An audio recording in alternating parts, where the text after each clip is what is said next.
Assalamualaikum warahmatullahi wabarakatuh. Yang terhormat Dewan Juri dan tim penilai dari Lomba Hackathon 2022 BPJS, kami dari tim SDK Flash Politeknik Negeri Semarang akan memaparkan lomba kami dalam mengikuti Innovation System bagian sistem pelayanan. Sebelum memulai presentasi kami, saya akan memperkenalkan anggota dari tim SDK Flash. Yang pertama ada Antonia Wisharan, yang kedua Karta Kusuma, dan yang terakhir adalah Destia Rahma.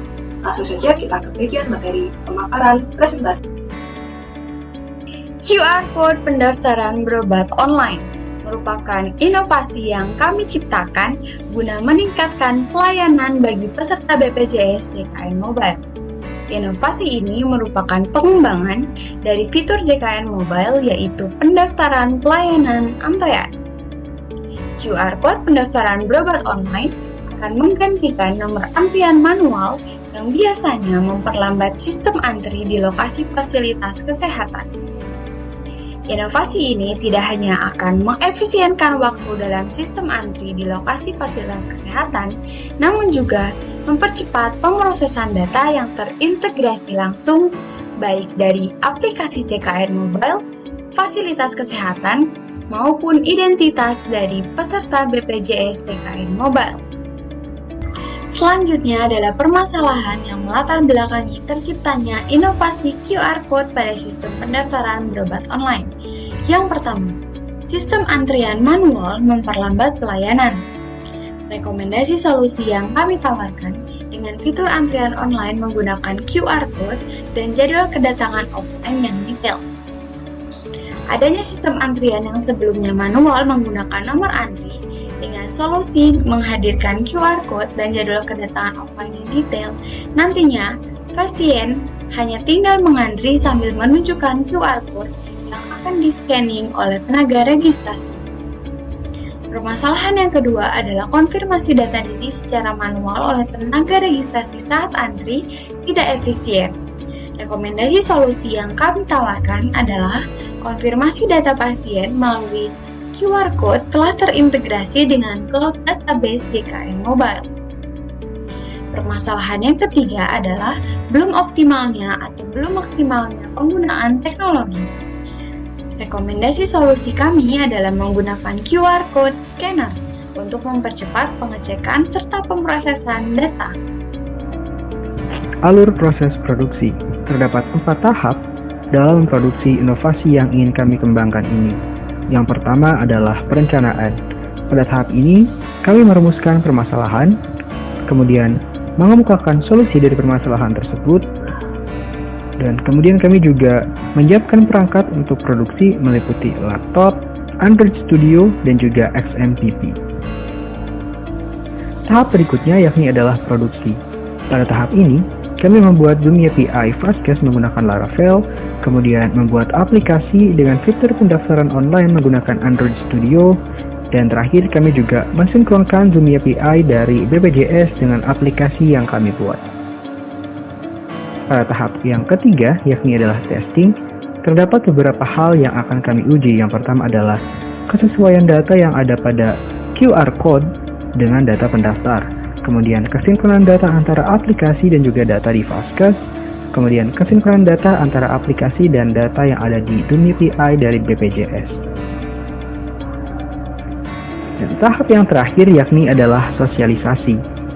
Kami akan mensosialisasikan penggunaan fitur pendaftaran online menggunakan QR Code kepada masyarakat baik secara offline maupun online melalui sosial media. Selanjutnya, kita akan membahas kebutuhan apa saja yang diperlukan dalam pembuatan sistem daftar berobat online menggunakan QR Code. Yang pertama, kita membutuhkan teknisi. Teknisi ini digunakan untuk berperan dalam proses baik pra maupun pasca pembuatan program. Lalu yang kedua, kita membutuhkan tester di mana akan mengevaluasi dan memastikan bahwa sistem sudah sesuai dengan kebutuhan. Lalu yang ketiga, kita membutuhkan laporan dan dokumentasi dari setiap proses yang ada. Lalu, kita juga membutuhkan hardware dan software. Untuk hardware sendiri, kita akan menggunakan laptop, dan untuk software, kita akan menggunakan software Android Studio. Selanjutnya, kebutuhan interoperabilitas, di mana kebutuhan ini berada di luar sistem BPJS. Ada 3 kebutuhan. Yang pertama, API data antrean Fastcase, yang digunakan untuk mengintegrasikan antara nomor antrian di aplikasi dengan nomor antrian lokal di Vaskes tersebut. Lalu yang kedua, kita membutuhkan scanner di setiap Vaskes. Karena kita menggunakan QR Code, maka scanner ini dibutuhkan untuk memindah QR Code yang dimana pasien mendapatkan QR Code antrean setelah mendaftar berobat secara online di aplikasi JKN Mobile. Lalu yang ketiga, kita juga membutuhkan admin online Vaskes.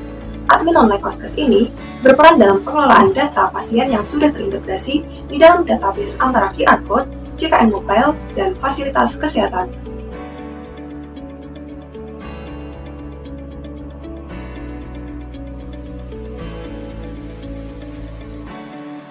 Selanjutnya, kami dari tim SDK Flash akan menunjukkan hasil mockup mengenai aplikasi yang diberikan inovasi sistem bagian QR Code.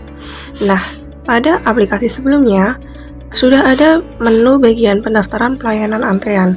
Pada inovasi kami mengubah namanya menjadi daftar berobat online dengan icon berupa QR Code sehingga lebih memudahkan pengguna untuk melihat bahwa pada menu itu kita bisa mendaftar berobat secara online. Selanjutnya, setelah kita klik, hasilnya akan sama dengan aplikasi sebelumnya. Ada Vaskes tingkat pertama dan Vaskes tingkat rujukan. Nah, tapi di aplikasi ini kita hanya menambahkan bagian button itu ditambah untuk simpan dan lanjut. Karena pada tahap ini, setelah kita lanjut, kita akan mendapatkan QR Code untuk menyimpan data-data yang sudah pasien tambahkan. Nah, untuk Vaskes tingkat rujukan hampir sama. Kita harus mendapatkan surat rujukan untuk bisa mengisi data-data. Kita akan mencontohkan bagian Vaskes tingkat pertama. Pada Vaskes tingkat pertama, kita harus mengisi data. Setelah itu, kita bisa mendapatkan barcode antrean seperti gambar berikut. Nah, pada barcode ini kita bisa mendownload dan kita bisa membatalkan. Dan kita di sini juga bisa melihat data-data singkat mengenai nama, nomor. Lalu kita juga bisa melihat nomor antrean. Untuk data-data di sini bisa dilihat melalui QR Code yang sudah ada. Jika kita salah mengisi data, kita bisa meng-cancel. Jika kita ingin menyimpan dan kita datang secara offline, kita bisa mendownload lalu nge-print sendiri di rumah masing-masing. Kita akan mencontohkan untuk pengisian datanya seperti berikut. Kita mengisi data-data berupa nama, nomor, dan data-data yang diminta. Seperti juga ada keluhan, poli yang diinginkan. Setelah itu kita bisa melihat jadwal antre. Jadwal antre itu maksudnya kita datang di Vaskes atau fasilitas kesehatan jam berapa, hari berapa, yang untuk di luar jam tersebut kita tidak akan bisa untuk mengantre lagi. Nah, jika kita sudah mengisi sekali, kita tidak bisa mengisi lagi karena kita sudah terdaftar di JKN Mobile tersebut. Namun, jika kita ingin membatalkan karena ingin berganti keluhan atau ingin ganti tempat seperti ganti poli, kita bisa membatalkan dengan icon yang berwarna merah, batalkan gitu. Nah, sekian mockup dari kami. Terima kasih. Demikian yang bisa kami sampaikan mengenai pemaparan presentasi bagian sistem pelayanan pendaftaran QR Code untuk lomba Hackathon BPJS. JKN Mobile, wujudkan jaminan kesehatan Republik Indonesia lebih maju.